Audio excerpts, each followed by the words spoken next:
Je dédie cette vidéo à la jeunesse d'aujourd'hui qui, à la mort de feu Hassan II, ouvrait à peine ses yeux au monde, ou qui poussera postérieurement son premier cri, puisse-t-elle enterrer les enseignements qu'il faut, ceux qui lui montrera qui était Hassan II. Il y a 24 ans, disparaissait feu Sa Majesté le roi Hassan II.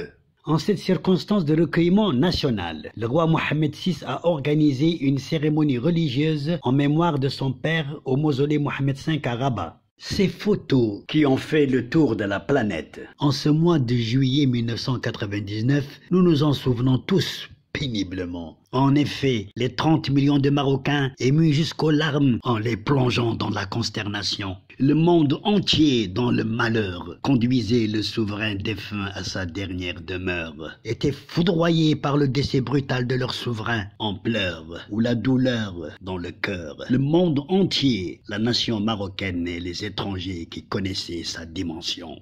C'était le jour le plus triste chez les Marocains, toutes classes et races confondues. Une marée humaine, une capitale noire de monde, parce qu'on enterrait un souverain hors pair, d'un calibre rarissime parmi les géants de l'histoire.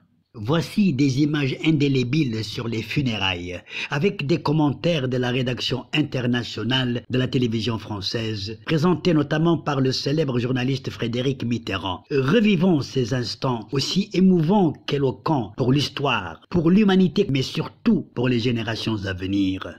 Mais je vous invite d'abord à vous focaliser sur la première image qu'on va vous évoquer dans le reportage. Une image cristallisant un enseignement vivant et vibrant. Concernant surtout le Maghreb, le monde arabe et l'Afrique, et plus particulièrement encore le Maroc et l'Algérie. Regardez et écoutez ce qu'en disaient déjà les Français avant les Marocains et les Algériens, sans en croire leurs yeux, tellement l'image était extraordinaire, mais pas forcément incroyable chez ceux qui connaissaient vraiment celui qui en était la vedette. L'héros, dans une spontanéité et une sincérité qu'aucun Algérien, qu'aucun Marocain et qu'aucun étranger ne pouvait et ne pourra mettre en doute. Regardez et écoutez enfin, sans plus tarder.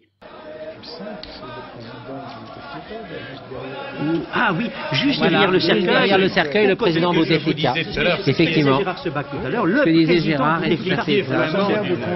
extraordinaire, c'est merveilleux. Il tient, le président Bouteflika tient le cercueil. Tient le cercueil, quel geste! Est-ce que c'est pas finalement le geste qu'on va retenir? C'est vraisemblablement. C'est ça, c'est la photo, c'est le geste. Il était tellement évident que nous n'avions rien vu. Il était tellement évident que nous n'avions rien vu. Il était tellement président que nous n'avions rien vu. Vous avez bien entendu ce commentaire. Mais c'est parce que ce jour-là, soit que Bouteflika n'était pas du tout président de l'Algérie, mais aussi marocain, patriote et monarchiste que tant de Marocains authentiques. Soit qu'il était effectivement président de l'Algérie. Disant du fond de sa conscience et son cœur, Hassan II était aussi mon roi. Et c'est cette deuxième version qui me semblait la plus plausible. Mais anticipons l'interprétation pour dire la junte ou la conclave militaire d'Alger, tenant réellement les rênes du pouvoir algérien, ne le laissera pas se rapprocher du Maroc. Il ne pourra donc pas, au niveau des relations algéro-marocaines, traduire son formidable geste d'attachement monarchique du 25 juillet 1999, manifestement démontré à l'enterrement de feu Hassan II. Comme si c'était trop beau pour être vrai, malgré pourtant sa spontanéité indubitable. Et si, à ce propos, l'assassinat de l'ex-président Mohamed Boudiaf, perpétré en juin 1992, soit 2 ans avant la fermeture des frontières entre le Maroc et l'Algérie, sur décision unilatérale de celle-ci, si cet assassinat cristallisait également l'espoir assassiné pour les deux pays voisins, le blocage de Bouteflika par la junte algérienne 5 ans après la fermeture des frontières constituera alors l'espoir gelé. Bouteflika l'Algérien, Bouteflika le Marocain. La lune de miel entre les deux pays, après l'intronisation du roi Mohammed VI, ne durera hélas que 5 ans, jusqu'au printemps 2005. À la veille d'un sommet de l'UMA, l'Union du Maghreb arabe, qui tomba à l'eau, parce que les généraux d'Alger le voulaient ainsi. Ils le voyaient trop proche de la monarchie marocaine, trop proche de leur ennemi classique. Cet homme d'une ambivalence psychologique et sentimentale sur fond de dualité algéro-marocaine, déchiré entre son pays natal et d'éducation sociale, le Maroc, et son pays d'adoption et d'ascension politique, l'Algérie. Revenons aux images et aux commentaires de la télévision nationale française avec Frédéric Mitterrand. Incrédule avec ses collègues de ce qu'il voyait, admiratif du geste du président Bouteflika qu'il continuait d'exalter largement. Le geste du président Bouteflika est aussi remarquable. Très fort. Remarquable. Remarquable d'avoir suivi le cortège, alors que c'est un homme qui est fatigué aussi. De l'avoir fait de cette manière-là. Parmi toutes les images profondément émouvantes que l'on peut retenir de la cérémonie à laquelle nous assistons, il y a peut-être celle des deux fils portant le cercueil de leur père au début, et aussi l'image du président Bouteflika tenant le cercueil et suivant l'ensemble de la cérémonie à pied.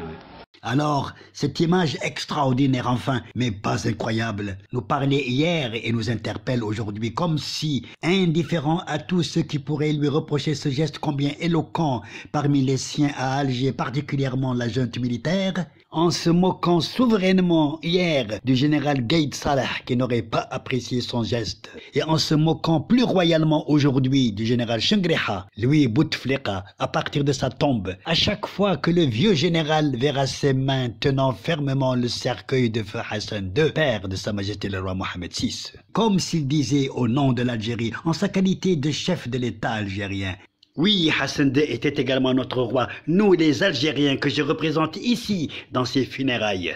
Ce geste extraordinaire, mais pas incroyable, était et sera toujours chargé de sens, en traduisant l'attachement du peuple algérien dans sa globalité à son frère marocain par la religion, la langue, l'histoire et la géographie. La géographie qui les appelle également à la concorde, en faisant d'eux des voisins condamnés à s'entendre pour vivre heureux en paix. Ainsi, par ce geste extraordinaire mais bien croyable, puisque le monde entier l'a vu et admiré, n'en déplaise à la junte militaire, Bouteflika avait émis le plus grand signe aux Marocains et aux Algériens à la fois avant de rejoindre dans l'au-delà celui qui, parmi tous ses homologues étrangers, était le seul à tenir son cercueil de ses propres mains avec émotion et obstination. Le seul, et sur un trajet de 3 kilomètres, et chaque fois que l'une de ses mains se fatiguait, il la retirait quelques secondes pour la remettre immédiatement au poignet du cercueil, comme s'il craignait de voir l'un de ses collègues prendre sa place pour l'imiter, comme s'il refusait que quelqu'un le rivalisât dans cette position privilégiée,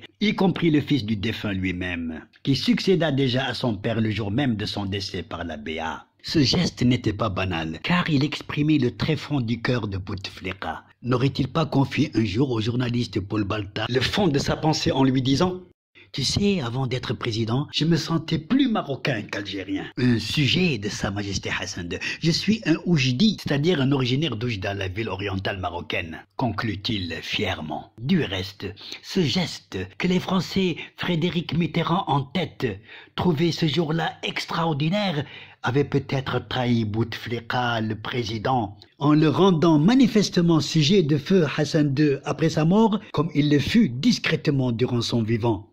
Toutefois, cette admiration, voire cette vénération discrète extraordinaire que nourrissait Bouteflika à l'égard du roi Hassan II en le redoutant de loin, et son attachement manifeste au monarque, se justifiait largement. Car Bouteflika savait très bien que son roi Hassan II n'était pas un roi comme les autres, de par sa dimension. Il était encore plus convaincu de la grandeur de ce roi qu'il vénérait sans le claironner, en voyant les grands dirigeants de la planète marcher derrière son cercueil, dont il était le seul à tenir de ses deux mains.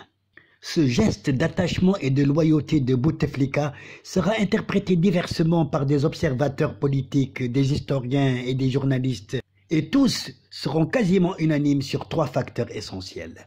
Primo, l'origine marocaine de Bouteflika et une bonne partie de sa jeunesse passée à Oujda. Secondo, sa reconnaissance à l'égard du soutien du Maroc à la lutte d'indépendance de l'Algérie. Tertio, l'admiration personnelle qu'il portait pour le roi Hassan II, malgré le conflit qui opposait les deux pays sur la question du Sahara occidental marocain. Et au sujet de ces 3 facteurs associés, voici un témoignage collectif des journalistes de la chaîne de télévision française nationale, délivré le 25 juillet 1999. Le Maroc a beaucoup aidé, après son indépendance, pour l'indépendance de l'Algérie, dans le cadre de la lutte du Front de libération nationale algérien.